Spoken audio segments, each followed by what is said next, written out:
otorrinolaringologista. E ela, antes da entrevista, eu estava ali passando algumas informações sobre o nosso posicionamento no estúdio, Boa né, doutora? tarde. Ela relatou que teve que acudir uma funcionária Foi que isso estava mesmo. morrendo por uma crise de asma num período equivalente a esse, doutora. Isso Bem-vinda, mesmo. boa tarde. Boa tarde a todos. Realmente o tempo seco, ele mexe muito com a imunidade do organismo, ele altera muito o funcionamento do organismo, né? Porque 70% do nosso organismo é água. Então nós dependemos da água para viver. E nós perdemos muito facilmente a água pela respiração, a transpiração, né? O suor, as nossas eliminações naturais, fisiológicas. Então por isso que é importante repor. Quando o ar passa pelo nariz, ele quer tirar a umidade máxima que ele puder, porque ele precisa chegar um ar com boa qualidade nos pulmões. Então, ele precisa chegar úmido, aquecido e filtrado. Só que o tempo está tão seco, e as pessoas às vezes esquecem de beber água, que isso é uma coisa assim muito complicada para o organismo. E o que acontece? Quando o ar seco chega nos pulmões, ele começa a causar um problema inflamatório e pode dar crise de asma. É quando a pessoa para de respirar mesmo. Chega muitas vezes a morrer por insuficiência respiratória. E foi isso que aconteceu com a funcionária da minha mãe. A senhora teve que fazer respiração boca a boca. Tive que fazer respiração boca a boca, até o SAMU chegar, porque senão ela teria morrido. A doutora Silvia estava contando que fora do hábito, né? Fora do meu hábito. A senhora saía do centrinho, ia para o consultório, resolveu ir para casa, deu um estalo.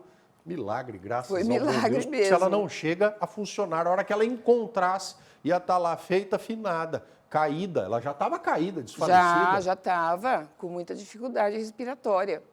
E num caso como esse, a senhora médica sabe como agir. Na primeira crise, ao primeiro sinal, pais de crianças, ou quem tem também os pais já de idade avançada, notou dificuldade ou aquela puxação de ar, mas parece que não enche as pleuras, tem que correr para o pronto atendimento, doutora? Tem que correr para o pronto atendimento, ou chamar o SAMU, ou até fazer uma respiração boca a boca mesmo. Respirar na boca da pessoa para insuflar os pulmões, para você manter o organismo vivo. Forçar a entrada de ar. Forçar a entrada de ar. Mas aí existe toda uma técnica, né? Que um outro dia a gente pode conversar sobre isso. E a gente precisa saber desses primeiros precisa, socorros. porque você salva vidas. Não é toda a hora que vai chegar uma doutora na tua casa. Doutora Silvia Megali, que é otorrinolaringologista. Os asmáticos sabem que esse é um período crítico e eles fazem sempre uma prevenção, um acompanhamento. Quem tem bronquites recorrentes também. E eu que nunca apresentei nada, posso me dar... eu estou livre. De jeito nenhum. Você tem que beber muita água. Não precisa esperar ficar com sede para beber água. Doer assim para baixo do rim, né? Que nem os moleques. Não precisa esperar ficar com infecção. Tem vários aplicativos hoje no celular que te ajudam a lembrar de beber água. Um ser humano, uma pessoa com o seu porte, tem que beber nessa época do ano no mínimo 3 litros. Água, chá ou suco, né? Porque você tem que hidratar, é o que eu falei, você perde água pela transpiração, o suor não dá nem tempo de ficar. A urina muito escura, muito amarela, notar isso e... Então nós temos olhos secos, boca seca, nariz seco, pele seca, aquela tossinha chata que você não sabe de onde veio, muitas vezes está faltando só hidratação, está faltando só água. Então, é um período do ano que tem que ficar muito alerta Imagens mesmo. ao vivo. Queimada. A Serra de Marília, que é tão bonita de se ver, não é a nossa lente que está com defeito. O Ailton Rodrigues conseguiu pegar no horizonte uma grande queimada e quando esses focos eles se dão em itambés, em precipícios, quase nada dá para ser feito por brigadistas, por bombeiros. Essas partículas em suspensão, o ar está seco, mas ele tem essas substâncias voando pela atmosfera e também poeira, a gente por descamação de animal, fragmentos de grama, tem tudo isso no ar. Por isso que é importante você estar mantendo a umidade do seu ar. Né? Nós, como otorrinos, pedimos para os pacientes, além de beber muita água, ingerir bastante líquido saudável, está sempre fazendo lavagem nasal com solução fisiológica, porque o primeiro local a ser agredido realmente é o nariz.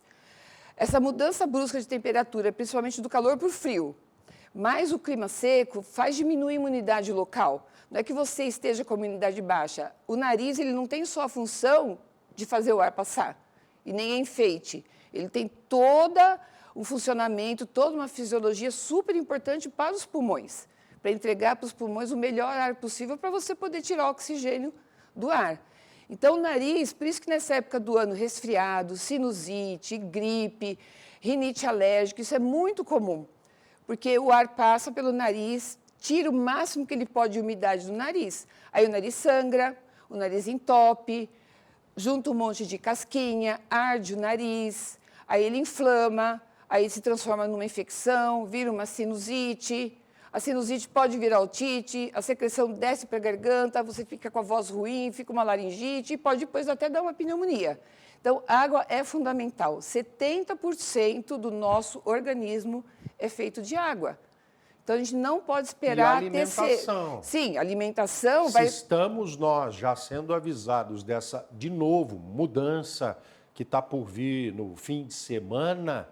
Não descuida do teu badeco, pelo amor de Deus. Minha mãe não está comendo, pessoas de mais idade, não tem sede, não tem apetite. Isso mesmo. Desânimo. Tem que forçar a barra Frutas, com eles, né, verduras, legumes, os idosos, principalmente proteína, são substratos para você ter uma ótima imunidade.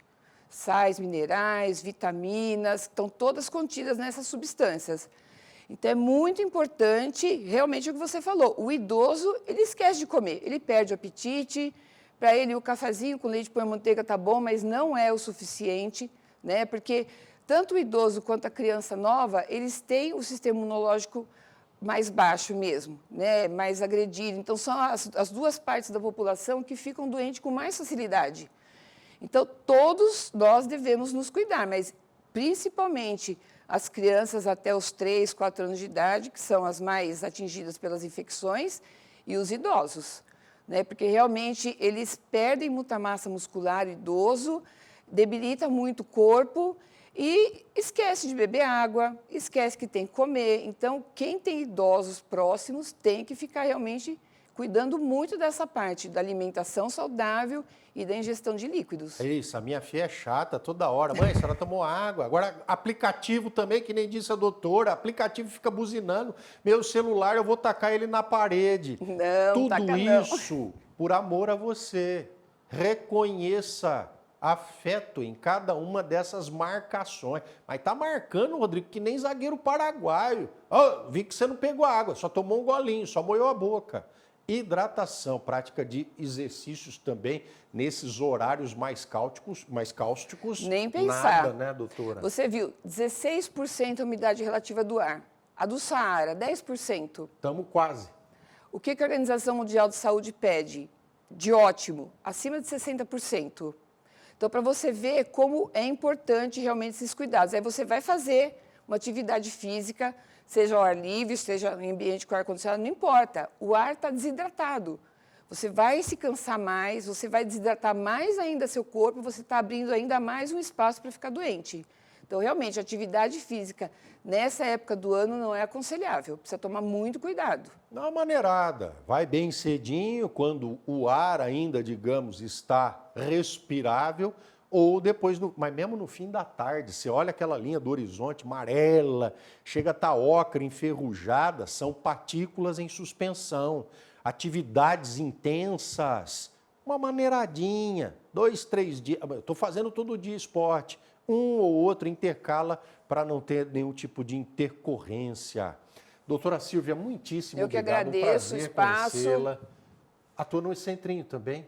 No Centrinho eu estou aposentada, agora só na clínica. Doutora Silvia Megali, otorrinolaringologista, que tanto fez e ainda, sem dúvida alguma, tem a contribuir na medicina aqui no Centrinho. Forte abraço a todos do Centrinho. Faz, né, Bauru ser reconhecida o Centrinho. Doutora, com licença, seguimos o nosso balanço geral